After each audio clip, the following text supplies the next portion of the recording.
नमस्कार दोस्तों। आज इस वीडियो के अंदर मैं आपको इन्फॉर्मेशन दूंगा हरियाणा एडीए जो हमारा 2023 के अंदर पेपर होने वाला है उसके रिगार्डिंग, क्योंकि अभी इसके अंदर इन्फॉर्मेशन कोई खास एग्जाम के डेट के बारे में आई नहीं है, बट यहाँ पे जो है इन्होंने इन्फॉर्मेशन दी है एग्जाम पैटर्न के रिगार्डिंग जो आपका 2023 में होने वाला है।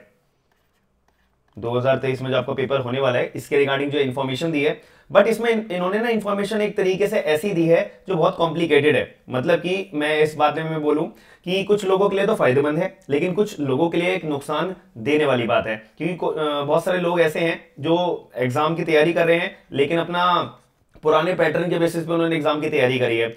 जैसे कि मैं एग्जाम्पल के तौर में बताऊं कि पुराने पैटर्न के अंदर हमारा क्या रूल हुआ करता था कि आपको केवल प्रीलिम्स देना है, फिर आपकी जो डिग्री के अंदर 60% है, 10th में 12th में जितने मार्क्स आए होंगे उसके बेसिस पे जो है आपको सिलेक्शन होता है। बट यहाँ पे इन्होंने क्या कर दिया कि भाई आपका एक बार ही प्रीलिम्स का पेपर होगा, ठीक है, प्रीलिम्स का टेस्ट होगा आपका इसके अंदर, ठीक है। पता नहीं यार ये मार्क क्यों नहीं चल रहा, तो आपका एक बार प्रीलिम्स का टेस्ट होगा। दूसरी बात आपका यहाँ पे जो दूसरी स्टेज बता दी है, दूसरी स्टेज की अगर हम बात करें तो दूसरी स्टेज में आपका यहाँ पे सब्जेक्टिव टेस्ट होगा, तो यहाँ आपका प्रीलिम्स भी होगा और मेंस भी होगा। एंड थर्ड स्टेज भी मैं आपको बता देता हूँ, थर्ड स्टेज आपकी जो है यहाँ पे इंटरव्यू की होगी, थर्ड स्टेज आपकी यहाँ पे इंटरव्यू की होगी, ठीक है। तो आपको यहाँ पे तीनों स्टेज पे अपना परफेक्ट तरीके से परफॉर्म करना पड़ेगा। तो इंपॉर्टेंट मुद्दे वाली बात हम करें तो टोटल एमसीक्यूज होंगे आपके 100, जिसमें आपका civil law, criminal law and आपका पॉलिटी का पार्ट आएगा। यहाँ पे पॉलिटी मैं अभी आपको बता देता हूँ। सिविल लॉ के अंदर हमारे पेपर्स आएंगे CPC, evidence, contract, partnership and sales of goods act, Hindu law and Muslim law and IPC and CrPC and evidence. ये मेरे जो आएंगे प्रीलिम्स का जो मेरा 100 मार्क्स का पेपर होगा, ठीक है। इतनी बात आपको क्लियर हो गई। तो ये जो क्वेश्चंस आपसे पूछे जाएंगे, ये टोटल आपसे क्वेश्चन पूछे जाएंगे 80 नंबर के, 80 मार्क्स के आपके लॉ का पेपर होगा, ठीक है। और 20 नंबर का आप मान के चलिए पॉलिटी का पार्ट होगा। पॉलिटी में आपके पास history, geo, polity, economics, cultural of Haryana, याद रखना हरियाणा के क्या क्या कल्चर है, क्या क्या तौर तरीके हैं, क्या क्या कस्टम्स हैं, इसके बारे में आपको पता होना चाहिए। और थोड़ा बहुत आपसे क्वेश्चन पूछे जाएंगे जनरल अवेयरनेस के रिगार्डिंग, जनरल अवेयरनेस के regarding and general mental ability के regarding, comprehensive, logical, reasoning, analytical. एक आधा क्वेश्चन आ गया तो आ गया, आएगा वैसे तो एक आधा क्वेश्चन आपसे पूछ लेंगे, क्योंकि इसमें 20 नंबर की क्वांटिटी है, 20 नंबर की क्वांटिटी क्वेश्चन में बहुत ज्यादा होती है, याद रखिएगा। एंड टोटल 100 नंबर का पेपर होगा, 2 घंटे का आपको टाइम पीरियड मिलेगा। हर एक क्वेश्चन आपका जो है कैरी करता है 1 नंबर का, ठीक है। हर एक क्वेश्चन आपका 1 नंबर का होगा, याद रखिएगा। इसके अंदर और जानकारी हम समझ लेते हैं। इसके अंदर हमें मुद्दे वाली बात क्या सीखनी है भाई, देखो इसके अंदर ना आपके पास 5 ऑप्शन मिलेंगे, ए, ठीक है, and B, C and D and E. बहुत इंपॉर्टेंट चीज मैं बताने जा रहा हूं, थोड़ा सा ध्यान से समझिएगा। यहां पे लिखा है हर एक क्वेश्चन के अंदर ना 5 ऑप्शन होंगे, 5, ठीक है।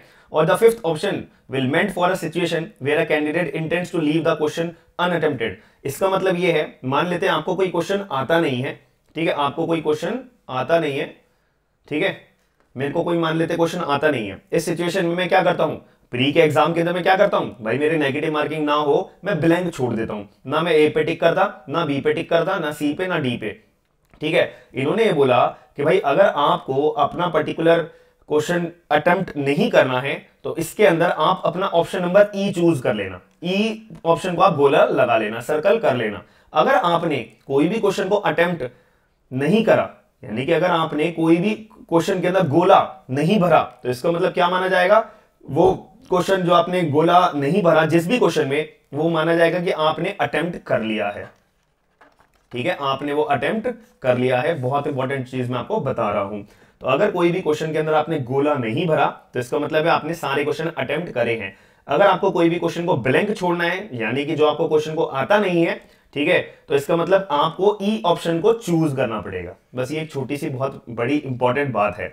क्यों ये इतनी इंपॉर्टेंट बात मैं क्यों बोल रहा हूं, क्योंकि यहां पे आपकी नेगेटिव मार्किंग भी होगी, यानी कि 1/4 0.25 मार्क्स की आपकी नेगेटिव मार्किंग होगी। यानी कि अगर आपके 4 क्वेश्चन गलत हो गए तो आपका 1 नंबर डिडक्ट कर दिया जाएगा। अगर आपके 4 क्वेश्चन गलत होंगे तो आपका 1 नंबर डिडक्ट कर दिया जाएगा। लिखा हुआ है ना, 1/4 marks will be deducted from every wrong answer.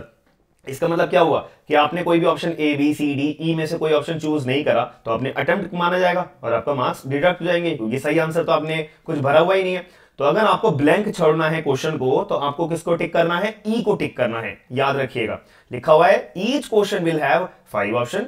The fifth option, जो फिफ्थ ऑप्शन हमने डाला है क्वेश्चन पेपर में, will be meant for a situation where a candidate intends to leave the question unattempted, कि अगर उसको खाली छोड़ना है तो उसको ई को चूज करना पड़ेगा। फॉर एग्जांपल मेरे सामने ऐसा क्वेश्चन आ गया जो मुझे आता नहीं है, अब उस क्वेश्चन को मैं कैसे डील करूंगा, ई ऑप्शन पे टिक कर दूंगा, बात खत्म हो जाती है। ठीक है, चलो, द कैंडिडेट नाइदर अटेम्प्ट और नॉर, देखो इसमें लिखा हुआ है ना, अगर कोई भी कैंडिडेट ने कोई भी क्वेश्चन को ना तो गोला भरा है, ठीक है, ना ही उसने कोई डार्क करा है, ना ही उसने अटेम्प्ट करा है उस क्वेश्चन को, तो ये माना उसमें से उसके 1/4 मार्क्स डिडक्ट कर दिए जाएंगे। क्लियर तौर पे लिखा हुआ है 1/4 मार्क्स आपके डिडक्ट कर दिए जाएंगे। और क्वेश्चन पेपर केवल इंग्लिश लैंग्वेज में होगा, हिंदी में नहीं होगा। ठीक है, और मिनिमम 25% आपको मार्क्स लाने पड़ेंगे, 100 में से 25 नंबर तो एटलीस्ट आपको लाने पड़ेंगे अपना क्लियर करने के लिए। भाई देखो मेरिट नहीं बनेगी इसमें, आपने क्लियर कर लिया इसका मतलब ये नहीं है कि आप मेरिट में आ जाओगे, याद रखिएगा।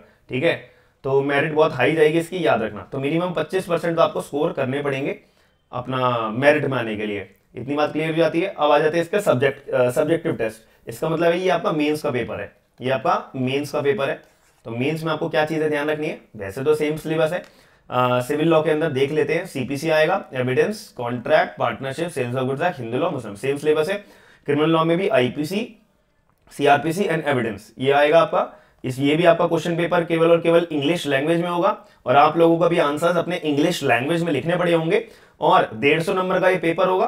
ठीक है, और सब्जेक्टिव पेपर होगा, इसमें से आपको 35% एटलीस्ट अपने लाने पड़ेंगे मेंस में। तो टोटल 25% मेरे को प्री में लाने हैं जो मेरे को पास होने के लिए, 35% मेरे को मेंस में लाने हैं पास होने के लिए। बट मैं बार बार एक ही बात बोल रहा हूं, पास होने के लिए। मेरिट में नाम नहीं आएगा इसमें, मेरिट भाई जाएगी, याद रखना।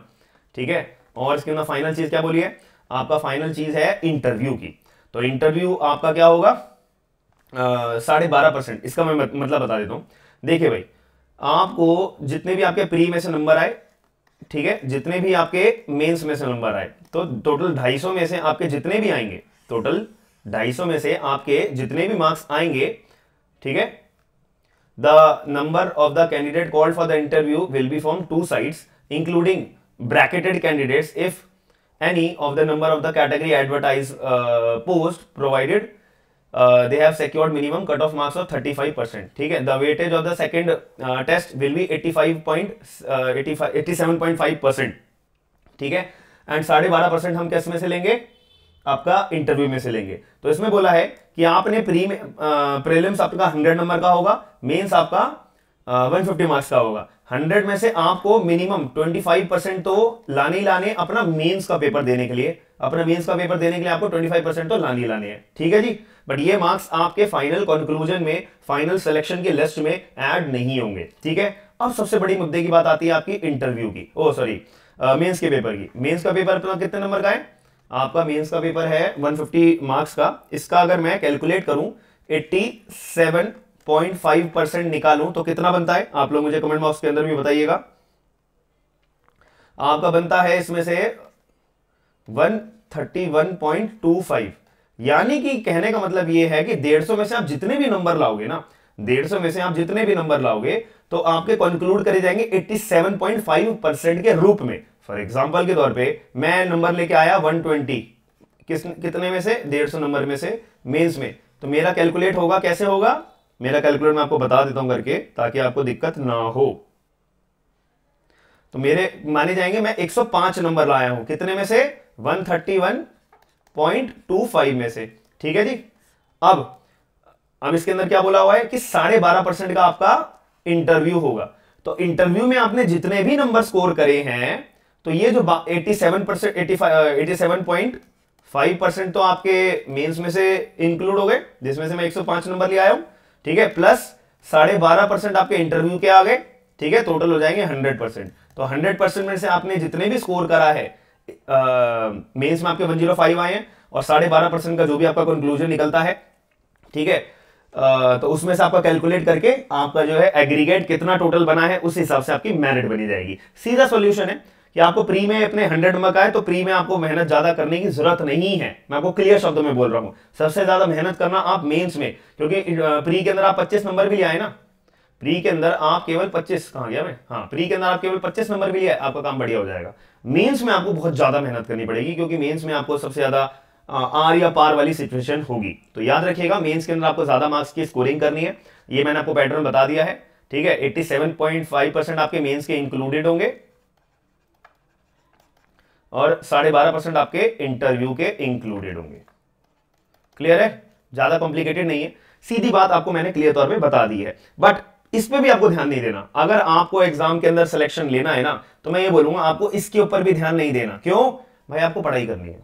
पढ़ाई करने का मतलब आपको अपने आप के अंदर कमियां निकालनी कि भाई मेरा सीआरपीसी वीक है, मेरा सीपीसी वीक है, मेरा आईपीसी वीक है, मेरा कॉन्स्टी वीक है, मेरा हिंदू लॉ वीक है, मेरा फैमिली लॉ वीक है, मेरा मुस्लिम लॉ वीक है। अगर कोई भी सब्जेक्ट आपको लगता है ना मेरा ये सब्जेक्ट वीक है, तो भाई उसको आपको प्रिपेयर करना है। ये 87.5%, 12.5% इसको अभी साइड में रखो। जब तुम्हें आता है, तुम्हें पता है तुम्हारे अंदर वीकनेस क्या है, एग्जामिनर उसी वीकनेस को पकड़ के आपसे वही क्वेश्चन पूछता है, याद रखिएगा। फिर ये भी आपसे कोई मतलब नहीं रह जाता 87.5% क्या है 12.5%। ठीक है, तो ये सारी बातें साइड रख के आपको बस अपने एग्जाम पे फोकस रखना है। ठीक है, कि मेरे को क्या, मेरे अंदर वीकनेस है, कौन सा सब्जेक्ट के मेंस के क्वेश्चंस को आंसर करते हुए मैं डरता हूं, तो वो क्वेश्चन आपको अपने प्रिपेयर करने हैं। हालांकि मैं आपको पहले बता रहा हूं ज्यादा टाइम नहीं रह गया है, तो आपको फोकस रखना अपने एग्जाम के ऊपर और अच्छे से अपना एग्जाम देना है। मेरी तरफ से best of luck all of you. जब भी आपके एग्जाम की डेट आएगी मैं आपको इन्फॉर्म कर दूंगा अपने यूट्यूब के कम्युनिटी टैब के ऊपर, या फिर अपने टेलीग्राम के, जो भी मेरा अपना टेलीग्राम ग्रुप है ना, वहां पे आपको डेली बेसिस पर हर एक अपडेट मिल जाती है। तो मिलते हैं नेक्स्ट वीडियो के अंदर। आपको ये अपडेट पसंद आई है तो वीडियो को लाइक जरूर करिएगा। मिलते हैं नेक्स्ट वीडियो के अंदर। थैंक यू, धन्यवाद। ठीक है ठीक है ठीक है।